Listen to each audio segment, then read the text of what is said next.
కాదండి, ఇది బ్రహ్మాండమైన, భయంకరమైన, దారుణమైన, ఇంకెన్నుంటే అన్ని యాడ్జెక్టివ్లు పెట్టుకోగలిగిన ప్రెగ్నెన్సీ స్టోరీ. ఏమ్మా, పడిన కష్టాలు అలాంటివి. ఎలాంటి కేసు అంటే, అంకిత మాధవరావు గారు, భర్త వయసు 40, భార్య ఆల్మోస్ట్ 27-28కి వచ్చేసారు. మరి వీళ్ళకి ఏమైందంటే 2 ట్యూబ్లు బ్లాక్ అన్నారు. 2018లోనే చెప్పేశారు. లాప్రోస్కోపీ చేయాలన్నారు, సరదాగా చేసుకున్నారు. ట్యూబ్లు ఓపెన్ అవ్వలేదమ్మా అన్నారు. మరి ఏం చేయమంటారు డాక్టర్ గారు అంటే, అసలు ఇవన్నీ చేసేదానికి ముందే కొంతమంది డాక్టర్లు అయితే ఐయుఐలు అవసరం అని చెప్పి 3 ఐయుఐలు కూడా చేశారు. ట్యూబుల్ బ్లాక్ అనే లోపలే ఐయుఐలు అయిపోయింది. తర్వాత ట్యూబుల్ బ్లాక్ అని తెలిసింది. ఇక బ్లాక్ అని తెలిసిన తర్వాత ఇక ఆపరేషన్లు, ఐవీఎఫ్లు. ఆపరేషన్ లాప్రోస్కోపీ చేశారు, ఐవీఎఫ్ చేయించారు, కానీ ఫలితం రాలేదు. ఇక్కడ వచ్చింది ప్రెగ్నెన్సీ మన దగ్గర. ఎలా వచ్చింది? న్యాచురల్గా వచ్చింది. ట్యూబుల్ బ్లాక్, ట్యూబ్ ఓపెన్ అయింది, ప్రెగ్నెన్సీ కూడా వచ్చేసింది. ఎన్ని నెలల్లో?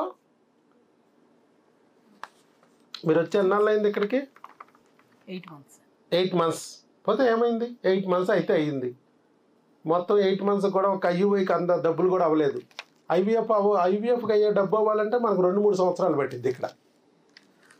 సో ఒక 500 రూపాయల ఓపీ కట్టి 8 నెలల పాటు నెల మందులు వాడుకుంటే ఇక్కడ ట్యూబులు 2 ఓపెన్ అయిపోవటం, తర్వాత న్యాచురల్గా ప్రెగ్నెన్సీ రావడం కూడా జరిగిపోయింది. బయట ఇదే పనికి 3 ఐయుఐలు చేశారు, ఫెయిల్ అయిపోయినాయి. ఒక లాప్రోస్కోపీ చేశారు, ఫెయిల్ అయిపోయింది. చివరికి ఐవీఎఫ్ కూడా చేశారు, ఫెయిల్ అయిపోయింది. ప్రెగ్నెన్సీలు రాలేదు, వచ్చినా నిలబడలేదు.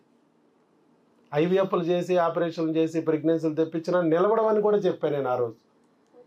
అసలు ప్రెగ్నెన్సీలు రావు, వస్తే నిలబడవు, అబార్షన్లు అయిపోతాయి, క్రిములు ఇవి అని నేను చెప్పాను.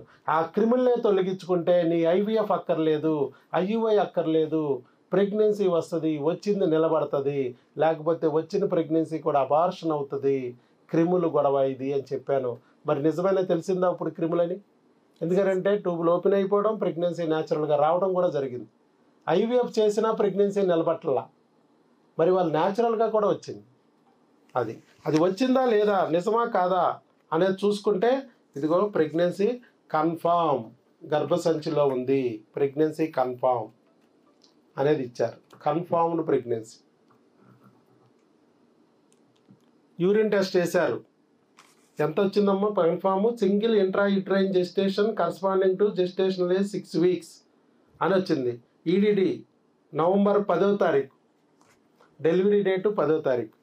యూరిన్ టెస్ట్ చేశారు, యూరిన్ టెస్ట్లో 2 గీతలు వచ్చినాయి, 2 స్ట్రాంగ్ గీతలు వచ్చినాయి.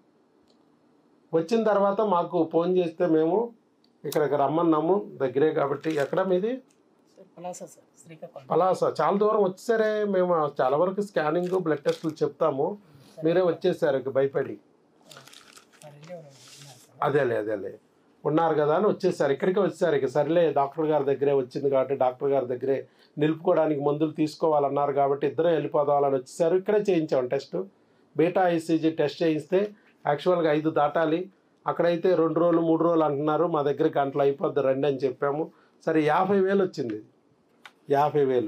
మరి వచ్చిన ప్రెగ్నెన్సీ కన్ఫామ్ అని తెలుస్తుంది. యూరిన్ టెస్ట్లో పాజిటివ్, బ్లడ్ టెస్ట్లో 5 దాటిపోయింది, 50,000కి వెళ్ళిపోయింది. ఇక స్కానింగ్లో కూడా చూడాలని స్కానింగ్ కూడా పంపించాము. స్కానింగ్లో కూడా కన్ఫామ్ అయిపోయింది, 6 వారాలని వచ్చేసింది. అది కూడా ట్యూబుల్లో రాలేదు సుమా, గర్భసంచిలో వచ్చింది. ట్యూబుల్ బ్లాక్ అయితే ఎక్కడ వస్తాయి? ఐవీఎఫ్లు చేస్తే ట్యూబుల్లో వస్తాయి కొంతమందికి. ఒకవేళ గర్భసంచిలో వచ్చినా కూడా నిలబడవు. అలాంటిది గర్భసంచిలో వచ్చింది, చక్కగా 6 వారాలు అని చెప్పి ఇచ్చారు. చెప్పండి సార్, అసలు ఎలా జరిగింది? మీరు 2 ట్యూబులు బ్లాక్ ఉంటే ప్రెగ్నెన్సీ రాదు అని చెప్పి ప్రపంచం అంతా చెప్తుంది, 2 ట్యూబులు ఓపెన్ అవ్వని చెప్తుంది. మన దగ్గర ఏమో బోల్డ్ మందికి ట్యూబులు ఓపెన్ అయిపోయినాయి, ప్రెగ్నెన్సీలు కూడా వచ్చినాయి. మీరు కూడా ఎన్నో రకాలుగా ప్రయత్నించారు, లాప్రోస్కోపీలు, ఐయుఐలు, ఐవీఎఫ్లు అన్నీ పోయినా కూడా ఇవాళ ఏమీ లేకోకుండా న్యాచురల్గా ప్రెగ్నెన్సీ వచ్చింది. డాక్టర్ వైఎస్ బాబు మ్యాజిక్ ఫార్ములా. అసలు దీన్ని ఎలా నమ్మారు మీరు? ఎలా ఇక్కడికి రాగలిగారు? ఇక్కడ వరకే ఎలా వాడగలిగారు? మధ్యలో ఈ ఫార్ములా గురించి ఏమనిపించింది? ఎన్ని ఆటంకాలు ఎదురైనాయి మన దగ్గర వాడేటప్పుడు? ఇప్పుడు ఎలా ప్రెగ్నెన్సీ వచ్చింది? ఇప్పుడు మీ మనసు ఏమనిపిస్తుంది? ఇలాంటివన్నీ చెప్తే ఇంకా మీలాగా బాధపడే వాళ్ళకి ఒక ధైర్యం వస్తుంది. ముందుగా సార్ గారికి దుర్గమ్మ ఆశీస్సులు ఎప్పుడు ఉండాలని కోరుకుంటున్నాం. మేము చాలా హాస్పిటల్ తిరిగాము, ఐవీఎఫ్లు చేశారు, అయినా సరే ఫీల్డ్ కింద వచ్చింది. ఒక దేవుడిగా మాకు టీచర్ కలిసారు, ఒకసారి ఛానల్ చూడమని చెప్పారు, యూట్యూబ్ ఛానల్. మాస్టర్ గారు చెప్పారా? ఓకే. మాస్టర్ గారే మాకు ఒక దేవుడిలా కనిపించి, అంతే, ఆయన రూపంలో వచ్చాడు దేవుడు. కనిపించారు. సార్ దగ్గరికి వచ్చి ట్రీట్మెంట్ చేసుకున్నాం. ఎలాగైనా సరే మాకు ఇక్కడే సక్సెస్ఫుల్ అవుతుంది అనేసి ఆ దేవుడు నమ్ముకుని వచ్చాం. నేను ఎక్కువ దుర్గాదేవికి నమ్ముకుంటున్నాను. నా భార్య నేను కొన్ని మాట్లాడున్నారు, నాకు కూడా చాలా మాట్లాడున్నారు. విలేజ్ కొన్ని శుభకార్యాలు కూడా మాకు చెప్పలేని పరిస్థితులు కూడా ఉన్నాయి. ఎందుకంటే మా బిడ్డలు కూడా అలాంటి పరిస్థితులు ఏమో వచ్చేస్తే ఏమో అని కొన్ని శుభకార్యాలు కూడా పిలవకుండా చేసుకునే రోజులు ఉన్నాయి. కానీ మీ అందరూ అమ్మ నన్ను అవ్వాలని ఆ దుర్గమ్మ ఆశీస్సులు ఎప్పుడు ఉంటాయమ్మా. ఎంతో బాధపడి మీరు ఇక్కడికి వస్తున్నారంటే అత్తటి నిజంగా మీకు చూపిస్తుంది దుర్గాదేవి. సార్ మీరు గాడ్ బ్లెస్ దుర్గాదేవి ఆశీస్సులు సార్ మీకు. మేము అసలు బ్రతుకుంటామా చనిపోతామా అనే స్థాయికి కూడా వచ్చాం సార్. లాస్ట్కి మేము పాయిజన్ తీసుకోవడానికి కూడా సిద్ధమైపోయాం. అలాంటి స్థితిలో మీరు కనిపించారు సార్ దేవుడుగా. ఇది ఒక పెద్ద ఆలయం సార్. ఈ ఆలయంలో ఒక దేవతలా కనిపించారు మీరు సార్. రియల్గా పదాన్ని వందలు సార్ మీకు. ఎందుకంటే నా భార్యకి నేను మాట్లాడున్నాను సార్ విలేజ్లో, నాకు కూడా నేను కొన్ని మాట్లాడున్నాను. వీధిలోకి వెళ్తే ఒక పని మాల్లోడి కింద తీశారు సార్ జనాలు. మేము ఎన్నో హాస్పిటల్ తిరిగాము, కేవలం తనకు మాత్రం నాకు మాత్రమే తెలుసు వీళ్ళు ఎక్కడ మందులు వాడట్లేదు అనేసి ఆడుకుంటున్నాడు సార్. కానీ మేము 6 లక్షల పైన అన్ని ప్రయత్నాలు చేశారు మీరు. టెక్స్ట్ బుక్ లో ఉన్న ప్రయత్నాలన్నీ చేశారు. మీ ప్రయత్నం లోపమే లేదు. కానీ మీరేం చేయట్లేదేమో, కూర్చున్నారేమో అంటారు. మాకు కనిపించి ఈ రూపంలో మీ దగ్గర పంపించారు సార్. అతను కూడా కృతజ్ఞతలు సార్. దేవుడు రూపమే ఆయన, అంతే, వచ్చి చూపించారు దారి. ఇక్కడ సిస్టర్స్ కూడా స్టాఫ్స్ కూడా బాగా వర్క్ చేస్తున్నారు సార్, వాళ్ళకి కూడా కృతజ్ఞతలు. నేను ఒక తల్లిగా నమ్ముకుంటాను. ఒక దుర్గాదేవికి దీక్షలో మాలలో కూడా నేను వేసుకున్నాను. నా భార్య కూడా దీక్షలో పాల్గొనిచ్చాను. చాలా బాధలు పడ్డాను సార్ మేము. లాస్ట్కి ఈ రోజుకి మాకు సార్ దేవుడికి మాకు రక్షణ ఇచ్చారు. మా రిలేషన్షిప్లో కజిన్ బ్రదర్ మ్యారేజ్ మొన్న చేశారు సార్. కనీసం మాకు భోజనంలో కూడా పిలవలేని పరిస్థితి ఉంది సార్. మాకు చాలా పేద ఫ్యామిలీ మా సార్. రైతు కుటుంబంలో పుట్టాము, కష్టపడి బతుకుతున్నాను సార్. అయినా సరే నా కష్టాలతో 6 లక్షల రూపాయలు పాల్పోసాను సార్. ఇంకా ఏ స్థాయికి వెళ్ళిపోతానా అని డిప్రెషన్లోకి వెళ్ళిపోయి మైండ్ వస్తుంది సార్. ప్రజలు కూడా ఎక్కడికి వెళ్ళా వీడు పనికి మళ్ళీ కింద చూశారు సార్. కష్టపడుకున్న భార్యకు పెంచుకుంటూ పోషాకారం చేసుకుంటూ ఒక ఇల్లుని కట్టుకున్నాను. ఆ ఇంటికి కూడా దుర్గాదేవి పేరు పెట్టాను సార్. వీడెంత దుర్గాదేవి నమ్ముతున్నాడు, వీడి పిల్లలు ఎందుకు కారణేసి ప్రతి ఊరు కూడా సార్ కన్నీరు చేసి చూస్తున్నారు సార్. ఏమో తల్లి సాక్షులు మీ రూపంలో పిలిపించి మాకు వచ్చి అందించి అమ్మగారు. అందుకే నేను చెప్పే, దేవుడు నమ్మిన వారు ఎప్పటికీ చెడిపోరు, ఎప్పటికీ చెడ్డవాళ్ళు కాదు. కూడా అమ్మా ఒక దేవుడికి నమ్ముకోండి అమ్మా. ఈరోజు దేవుడిని నమ్మి కష్టాలు పడుతుందని ఆ దేవుడికి విమర్శించకండి అమ్మా. ఈ దేవుడు ఆ దేవుడు విమర్శించకండి. ఏ దేవుడు కొలుసుకుంటే ఆ దేవుడు ఒక బ్రహ్మ, ఒక విష్ణు, ఒక మహేశ్వరుతో ఉంటారమ్మా. మీరు ఏ దేవుడిని నమ్మినా పర్లేదు, కానీ ఆ దేవుణ్ణి గట్టిగా నమ్మి నిలబడండి. లేకపోతే దెయ్యాల బాధలు భరించలేక మిమ్మల్ని లాక్కుపోతాయి అని చెప్తున్నాను. దెయ్యాలు ఊరుకోవు. ఒక పెద్ద అంకం, ఒక కవర్ కిట్ అంత టాబ్లెట్లు తిని సంచులు బస్తాలు బియ్యాలు మింగినట్టే మింగటమే టాబ్లెట్లు. అలాగే ఇంజక్షన్లు పట్టుమని పిడికడంత మా శరీరం కూడా లేదా నీ ఒంటి మీద ఎన్ని ఇంజక్షన్లు పొడిచుంటారు. నరక యాతన. ఈనాటికి ఆ తల్లి నిన్ను కరుణించింది, ఆ బిడ్డని నీ పొట్టలోకి వచ్చేటట్టు చేసి. అది నేను చాలామంది నన్ను అడుగుతారు, డాక్టర్ గారు మాట్లాడితే మీరు దేవుడు దేవుడు అంటారేంటి? అవును, నేను దేవుణ్ణి స్పష్టంగా చూశాను. ఎలా చూశాను? ఒక మాస్టర్ రూపంలో చూశాను. 5వ తరగతిలోనే నాకు మాస్టర్ రూపంలో వచ్చి, నాయనా నీ ఒంట్లో మరి ఎక్కడ నాకు ఒక మలినం అనేది కనిపించటం లేదు, పేదరికంలో ఉన్నావు, నీ తండ్రికి చదువు లేదు, నీ తల్లికి చదువు లేదు, కానీ నువ్వు చదువుకో, నీ దరిద్రం పోద్ది అని చెప్పాడు ఆయన. మా ఇంట్లో దమ్మిడి ఆదాయం లేదు, అమ్మకి చదువు లేదు, మా నాన్నకి చదువు లేదు, మా ఊరికి బస్సు లేదు, కానీ నన్ను చదువుకో చాలు, నీ దరిద్రం పోద్దని చెప్పారు. చదువుకున్నాను. మరి 10th క్లాసులో ర్యాంకులు, ఎంబీబీఎస్లో ర్యాంకులు, పీజీ ఎంట్రన్స్లో ర్యాంకులతో తెచ్చుకుని గైనకాలజిస్ట్ అయిపోయాను. గైనకాలజిస్ట్ అయిపోయిన తర్వాత ఈ ఊరికి వచ్చి ప్రాక్టీస్ పెడితే విజయవాడ మహానగరంలో అప్పటికే 163 మంది, చాలామంది చీరలు కట్టిన గైనకాలజిస్టుల్లో కొంతమంది అన్నారు, నీకెవరు పేషెంట్లు వస్తారు, నువ్వు మగాడివి, ప్యాంట్ వేసుకున్న గైనకాలజిస్టు ఏ ఆడదొచ్చి నీ దగ్గర చూపించుకుంటుంది, ఏ మొగుడొచ్చి నీకు చూపిస్తాడు అని చెప్పి నన్ను గేలి చేశారు, అవమానించారు. కానీ నేను ఒకటే నమ్మాను, కోటీశ్వరుల పిల్లలు డాక్టర్లు అవుతున్నారా? డాక్టర్లు అవ్వాలని తపన పడుతున్నారు కోటీశ్వర పిల్లలు, మరి వాళ్ళు అవ్వటం లేదే.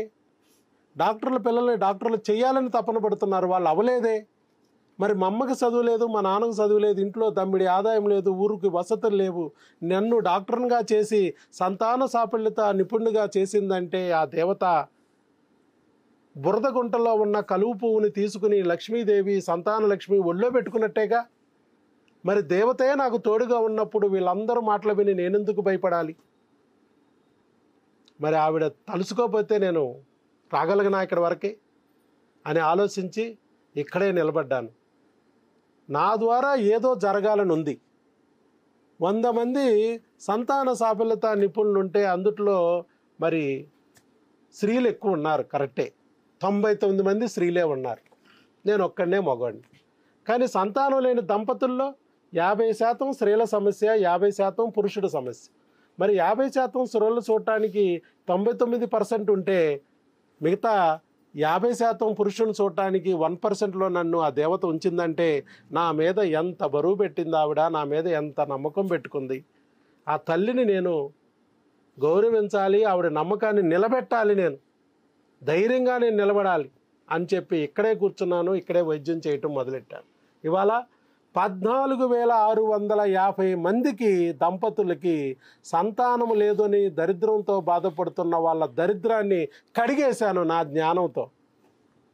14,650 మంది ప్రపంచంలో ఎవరికి లేదు. ఒక్క ఐవీఎఫ్ లేకోకుండా, ఒక్క ఆపరేషన్ లేకోకుండా నన్ను కన్న తల్లికి నేను అన్ని ఇంజక్షన్లు పొడుతాను ఐవీఎఫ్ పేరుతో. బిడ్డని కనాలని కోరుకుంటున్న ఆ ఆడపిల్లని, అమ్మ కావాలని కోరుకుంటున్న ఆడపిల్లని అన్ని ఇంజక్షన్ల పేరుతో, ఆపరేషన్ల పేరుతో అంత హింస పెట్టడం అంటే నా తల్లిని హింస పెట్టినట్టేగా. నెక్స్ట్ నాకు జనరేషన్ లేదు, నాలాంటి వాడు బిడ్డే పుట్టడు ఎట్లయితే. అమ్మని కాపాడుకోవాల్సిన సమయం వచ్చింది అని చెప్పి ఇక్కడే కూర్చుని ఒక అకుంఠిత దీక్షతో ఈ రకంగా ఈ రోజు వరకు నేను నడుపుకుంటూ వస్తున్నా. ఎన్నైనా అన్ని నా వెనకాల ఉన్నది దేవత. ఆ దేవత ఎవరికైతే బిడ్డని ప్రసాదించాలనుకున్నదో వారికి ఒక వీడియో రూపంలో చూపిస్తుంది, దారి చూపిస్తుంది, తీసుకొస్తుంది, లాక్కొస్తుంది, నాకు అప్పచెప్తుంది. ఆ దేవత ఎవరికైతే ఆ బిడ్డని ప్రసాదించాలనుకున్నదో డైరెక్ట్గా వచ్చి ఇవ్వచ్చు కదా అని మీరు అనొచ్చు, కానీ ఇవ్వడానికి వారు రారు. సృష్టికర్త దేవుడే, కానీ సృష్టి కార్యం చేయాలంటే దేవుడి కిందకు వచ్చి కనడు. కనడానికి మాతృదేవతగా నిన్ను, పితృదేవుడిగా నీ భర్తని, ఒక జంటని సెలెక్ట్ చేసుకుంటారు. ఆ బిడ్డని ఇవ్వడానికి నీ చేతిలో పెట్టడానికి కిందకు దిగి రారు. ఆ బిడ్డని ఇవ్వడానికి వైద్యో నారాయణో హరి ఇలా ఒక వైద్యుడు రూపంలో దారి చూపిస్తారు. అదే నమ్మిన వాళ్ళకి క్లియర్గా కనిపిస్తుంది. ఎన్ని అవమానాలు పొందినా, ఎంతమంది అవహేళన చేసినా ఆవేదన చెందకోకుండా దేవుణ్ణి గట్టిగా పట్టుకుని కూర్చున్నారు చూసారా. రాయే కరిగిపోద్ది, మన తల్లి అయినా దేవత కరగదా అమ్మా? మనం ఓర్పుగా చెప్పుకోవడమే మన బాధ. చూడండి, ఒక మాస్టర్ రూపంలో ఆయనకు కూడా ఒక వీడియో రూపంలో చూపించాడు దారి. దేవతే చూపిస్తుంది దారి అని అర్థం చేసుకుని చక్కగా ఇక్కడికి వచ్చారు. బోల్డ్ దూరం శ్రీకాకుళం, ఎన్ని కిలోమీటర్లో పాపం బార్డరు. మరి అక్కడి నుంచి వచ్చారు. అదే ఏరియాలో నాతో పాటు చదువుకున్న బోల్డ్ మంది డాక్టర్లు ఉన్నారు. నేనేం ఫేక్ డాక్టర్ని కాదు. విజయనగరమా మీది? ఇచ్చాపురం, శ్రీకాకుళంలో. అక్కడ మాకు చాలామంది నా క్లాస్మేట్లు ఉంటారు, రంగరాయ మెడికల్ కాలేజ్ చదివిన డాక్టర్లు.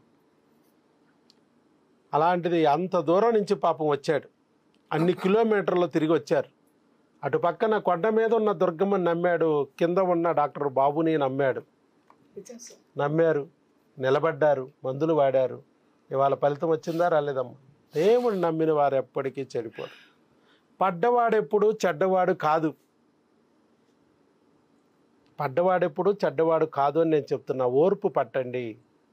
వాళ్ళందరూ చాలామందికి పిల్లలు పుట్టి ఉండొచ్చు. కొంతమంది అనొచ్చు చాలామందికి పిల్లలు పుడుతున్నారండి అంటే, పందుల్లాగా కుక్కల్లాగా కనేసి ఎలుకల్లాగా రోడ్ల మీదకి వదిలేస్తే అదేం పిల్లలమ్మా? నీకు ఇవ్వాలనుకున్నది దేవుడు లోకరక్షకుడు. లోకరక్షకుడు రావాలంటే నీకు కొన్ని పరీక్షలు పెట్టి తీరతాడు దేవుడు. ఆ పరీక్షలో నువ్వు నెగ్గి తీరాలి. అది నీకు ప్రాబ్లం. అది ఒక రాయిని రాయిగా ఇచ్చేస్తే నీకేం బాధ? రాయి ఎందుకు ఉపయోగపడుద్ది? ఉచ్చగుడ్డలు పీతిగుడ్డలు ఉతకడానికి చాకిరేవు బండ ఇద్ది. అదే రాయిని దేవుడు తీసుకుని ఉలికి చెక్కిచ్చి మరి దేవతా విగ్రహంగా మార్పిస్తే శిల్పికిచ్చి, ఆ చెక్కిచ్చేటప్పుడు కొట్టించేటప్పుడు దేవతా విగ్రహంగా మార్పిచ్చేటప్పుడు విపరీతమైన నొప్పి వస్తుంది. కానీ తట్టుకుంటే ఆ ఒక్కరోజు దేవతా విగ్రహంగా మారితే జీవితాంతం నీకు పూజలే. ఆ చెక్కిచ్చే క్రమంలో కొన్ని అవమానాలు జరుగుతాయి, అంతే. అది ఓర్చుకోవాలి నువ్వు. ఎందుకనంటే నీకు రాబోయే బిడ్డ లోకరక్షకుడు, ఈ ప్రపంచానికి వెలుగు చూపేవాడు. ఆ బిడ్డని కానీ ఆ ప్రసాదాన్ని కానీ దేవుడి నుంచి పొందగలిగామంటే నీ జీవితం ధన్యం. నువ్వు పితృదేవుడు మాతృదేవతగా చిరకాలం ఈ జన్మ నీకు జన్మ చరితార్థమయ్యే ఆ యొక్క బిడ్డ దొరుకుతాడు. అందుకే నేను అంటున్నాను, ఓర్చుకోండి, దేవుణ్ణి గట్టిగా నమ్మండి. అదే విషయంలో మీరు నమ్మారు. పాపం ఆయన కూడా 6 ఏళ్ల నుంచి వాళ్ళు అన్ని రకాల ప్రయత్నాలు చేస్తున్నారు. ఐయువైలు అంటే ఐయువైలకి వెళ్ళారు, పోయాయి. ఆపరేషన్లు అంటే ఆపరేషన్కి వెళ్ళారు, పోయాయి. ఐవీఎఫ్ అంటే ఐవీఎఫ్ కూడా వెళ్ళాడు.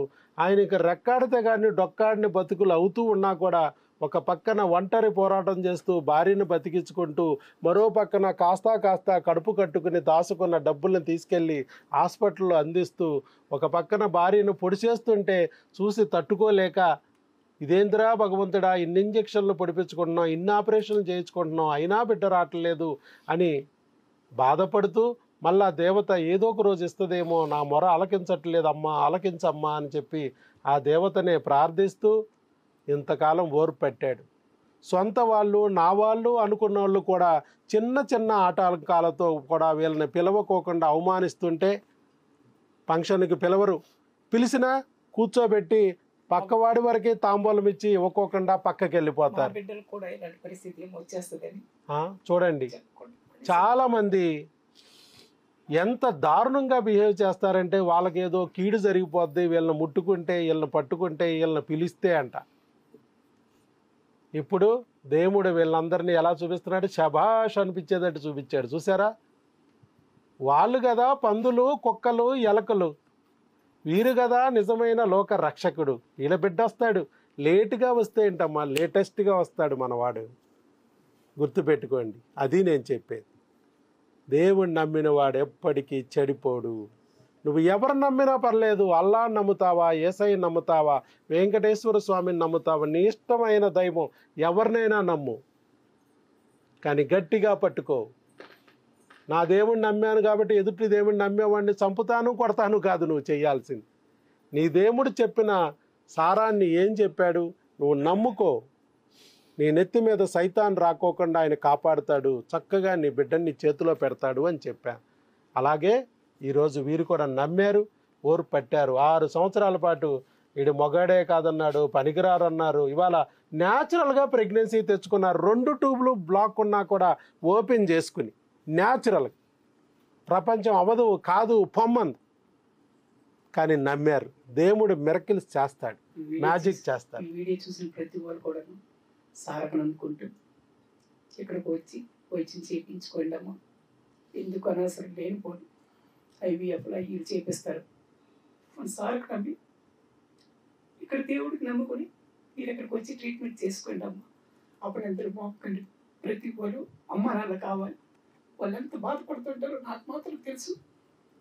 ఎన్ని కన్నీటి సుఖలు కారుస్తుంటారో. వాళ్ళకు ఓదార్చించే వాళ్ళు ఎవరు లేరు.